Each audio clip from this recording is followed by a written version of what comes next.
Hello student, आप सभी का एक बार फिर से हमारे यूट्यूब चैनल एसएस स्टडी पर स्वागत है। और आज का हमारा जो वीडियो है वो उत्तराखंड के महत्वपूर्ण जो इतिहास से संदर्भित क्वेश्चन है उन पे और उत्तराखंड के करंट अफेयर्स पर आधारित है। तो इस पूरे वीडियो को आप पूरा देखने के बाद हमें कमेंट करके जरूर बताइएगा कि आपको ये कैसा लगा, क्योंकि आपके आगामी परीक्षाओं को दृष्टिगत रखते हुए हमने ये तैयार किया है। जो आपके री एग्जाम और जो कनिष्ठ सहायक की परीक्षाएं आगामी प्रस्तावित हैं उनके लिए काफी महत्वपूर्ण हो सकता है। नीचे दिए गए स्थलों को उनके उपनामों से सुमेलित कर सही कूट का चयन कीजिए। तो इसमें कुछ नाम दे रखे हैं। हरिद्वार उत्तराखंड उत्तर भारत का केरल कहा जाता है। बद्री का आश्रम को भूबैकुंठ कहा जाता है। दूधातोली को दूध का कटोरा कहा जाता है क्योंकि यहाँ पशुपालन बहुत अच्छा है घास के मैदान की दृष्टि से। चौखुटिया को गेवाड़ घाटी का रत्न कहा जाता है। तो ए का 2, बी का 1, सी का 4, डी का 3। तो ये 2 1 4 3, 2 1 4 3 इसका सही आंसर बी होगा। अगला क्वेश्चन है, लोक निर्मला सम्मान से सम्मानित डॉक्टर बसंती बिष्ट का संबंध किस गांव से है?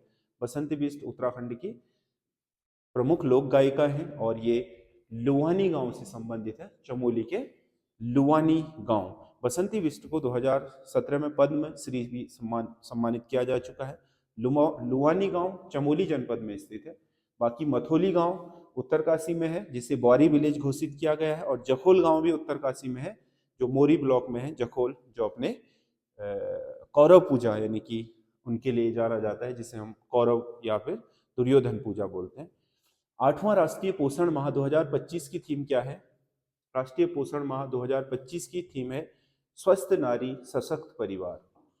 स्वस्थ नारी सशक्त परिवार यानी कि नारी की क्या स्वस्थ होना ही आपका मजबूत परिवार का क्या है हिस्सा है।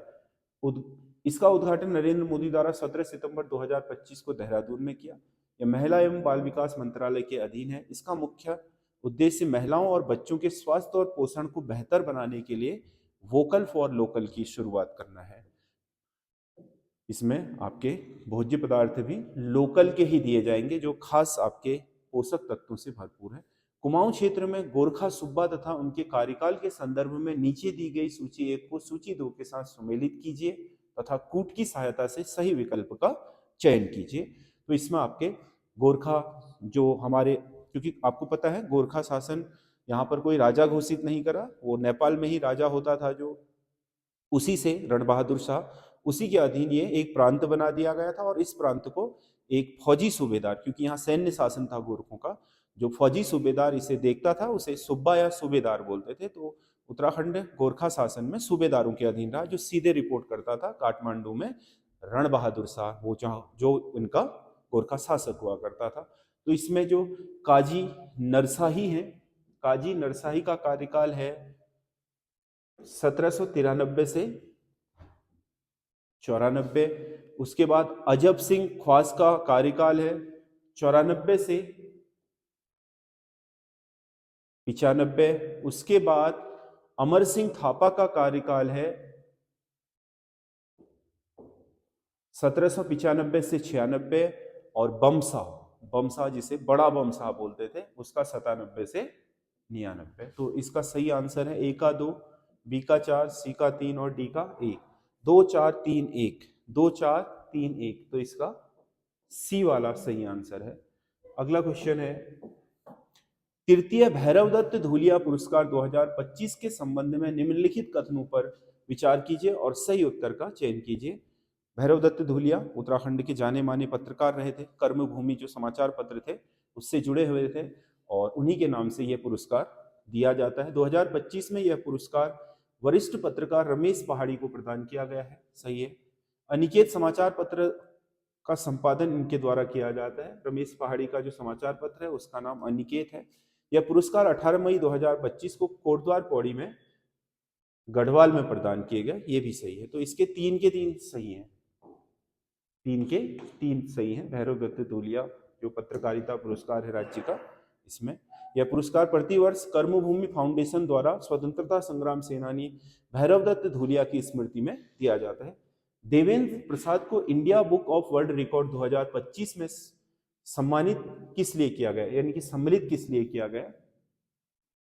बुक ऑफ वर्ल्ड, ये जो आपका इंडिया बुक ऑफ रिकॉर्ड्स है, इसमें देवेंद्र प्रसाद को चुना गया है रामायण महाकाव्य में सर्वाधिक 10,000 प्रश्न उत्तर के शोध के लिए। ये इनका शोध क्षेत्र था, इसी के लिए चुना गया है। देवेंद्र प्रसाद चमोली जिले से हैं, इनका संबंध साहित्य क्षेत्र से है।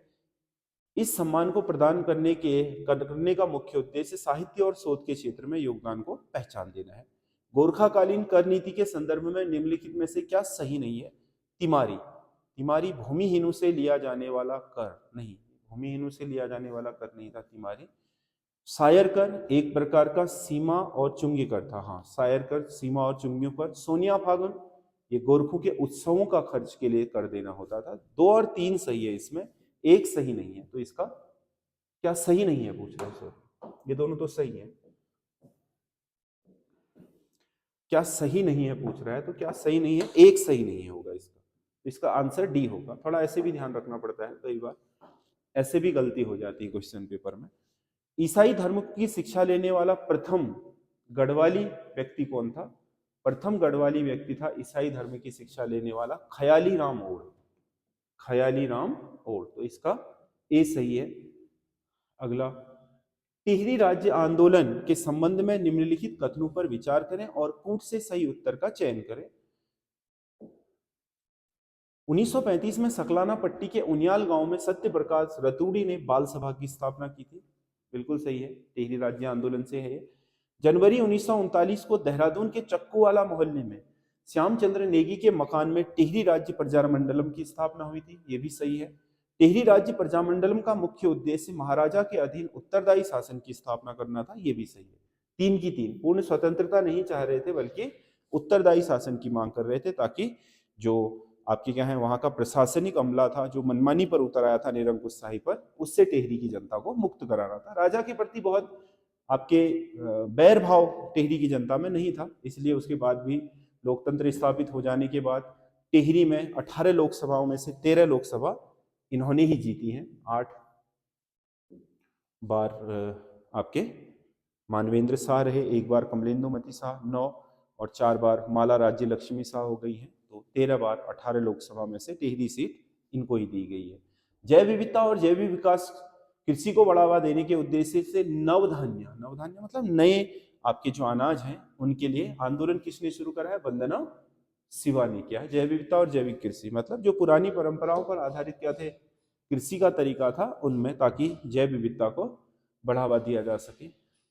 यह हमारी टेस्ट सीरीज है जो हमारे ऐप एसएस स्टडी ऐप पर उपलब्ध है। अगर आपको ये खरीदनी है मात्र 250 रुपये की है। 20 पूरे प्रश्न पत्र हैं जिसमें 40 उत्तराखंड, 20 हिंदी और 40 जीके रीजनिंग और जीएस सारी चीजें हैं कंप्यूटर वगैरह, जो आपके 100 नंबर का यूके ट्रिपल एससी का पैटर्न है उस पर है। और ये 20 क्वेश्चन पेपर हमारे ऐप पर उपलब्ध है। ये ऐप आप प्ले स्टोर से डाउनलोड कर सकते हैं एंड्रॉइड फोन में। अगर आप आईफोन या फिर लैपटॉप पर चलाना चाहते हैं तो हमारे इन नंबरों पर संपर्क कर सके। आप उसके लिए अलग से लिंक ले सकते हैं, हमारे किसी भी नंबर पर फोन कर लीजिएगा। बाकी टेस्ट सीरीज से संबंधित कोई भी क्वायरी हो तो आप हमें इन नंबरों पर कॉल कर सकते हैं। सोमनाथ शर्मा कुमाऊं रेजिमेंट की चौथी बटालियन की किस कंपनी से थे? सोमनाथ शर्मा 4वीं बटालियन से थे, पहले परमवीर चक्र विजेता, और आपके उनका संबंध 4वीं बटालियन की डेल्टा कंपनी से था।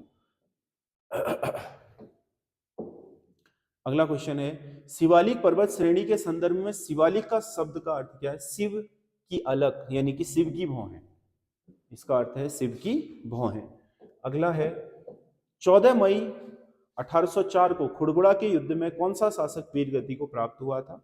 वीरगति को प्राप्त हुए थे प्रद्युम्न शाह, पवार शासक, और इसके बाद श्रीनगर में पवारों का शासन समाप्त हो गया, गोरखों का शासन स्थापित हो गया।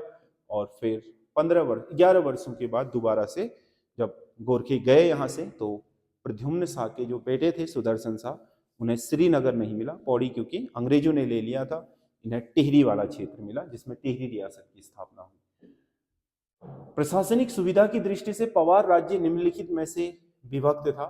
पवार राज्य प्रशासनिक रूप से बांटा गया था थाना, सबसे बड़े प्रशासनिक इकाई राज्य के बाद थाना होती थी, उसके बाद परगने होते थे, परगने पुनः पट्टियों में विभाजित होते थे और पट्टियां ग्राम में, ग्राम सबसे छोटी थी और राज्य राजा का साम्राज्य सबसे बड़ा था, उसके नीचे थाना होते थे, 4 थाने में विभाजित था टिहरी का जो पवार राज्य था। अगला क्वेश्चन है 3 दिवसीय आपदा प्रबंधन सम्मेलन का आयोजन देहरादून में कब से सम्मेलन का आयोजन देहरादून में कब से कब तक किया गया? 3 दिवसीय आपदा प्रबंधन सम्मेलन अभी 28 से 30 नवंबर को आयोजित हुआ था आपके देहरादून में। इसका आयोजन ग्राफिगिरा डीम्ड यूनिवर्सिटी देहरादून में किया गया। इस सम्मेलन का आयोजन राज्य विज्ञान एवं प्रौद्योगिकी परिषद द्वारा किया गया था, विज्ञान एवं प्रौद्योगिकी परिषद। रजत जयंती समारोह, राज्य की 25वीं वर्षगांठ के अवसर पर प्रधानमंत्री नरेंद्र मोदी द्वारा कितने रुपए की परियोजनाओं का लोकार्पण एवं शिलान्यास किया गया? तो ये आपका 8,260.72 करोड़ रुपए की योजनाएं इसमें शुरू की गई हैं। अगला क्वेश्चन है निम्नलिखित में से सत्य कथन का चयन कीजिए। सत्य कथन का चयन कीजिए। तो इसमें पहला कथन है उत्तराखंड गौरव सम्मान की शुरुआत 2022 में की गई, गलत, 2021 में हुई थी। यह पुरस्कार प्रत्येक वर्ष राज्य स्थापना दिवस पर दिए जाते हैं 9 नवंबर के दिन, सही है। 2025 में राज्य के 8 व्यक्तियों को इस सम्मान से सम्मानित किया गया है, ये भी सही है। तो 2 और 3 सही है, ए गलत है। सत्य कथन चुनने हैं तो 2 और 3 सही है। अगला वारुणी पंचकोसी यात्रा के संबंध में नीचे दिए गए सही कथन है।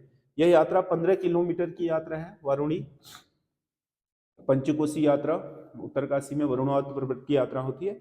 यह यात्रा प्रतिवर्ष चैत्र माह में भागीरथी व वरुणा के संगम से शुरू होकर वरुणावत पर्वत को पार करके गंगोरी से गंगा तट तक जाती है, ये भी सही है। यह चमोली जनपद में आयोजित होती है, गलत है। ये उत्तरकाशी में वरुणावत पर्वत, उत्तरकाशी में वरुणावत पर्वत जो उत्तरकाशी शहर के पश्चिम में स्थित है, मतलब उत्तर पश्चिम में, और ये भूस्खलन से बहुत ज्यादा प्रभावित है। इसकी परिक्रमा है ये वरुणावत पर्वत की। अगला क्वेश्चन है हाल ही में दिवाकर भट्ट का निधन हुआ है, इनका संबंध किससे था? राज्य आंदोलनकारी दिवाकर भट्ट, उत्तराखंड के जाने माने राज्य आंदोलनकारी और यूकेडी उत्तराखंड क्रांति दल के एक जाने माने नेता भी रहे, जो बाद में यहाँ से विधायक भी चुने गए। राज्य स्थापना दिवस की 25वीं वर्षगांठ के उपलक्ष्य में निम्नलिखित में से किस गांव को जड़ी बूटी ग्राम के उत्कृष्ट गांव का सम्मान दिया गया है? जड़ी बूटी गांव का उत्कृष्ट सम्मान दिया है घेस गांव चमोली को। ये 20 क्वेश्चन है, आपको कैसे लगे आप हमें कमेंट करके जरूर बताइएगा। धन्यवाद।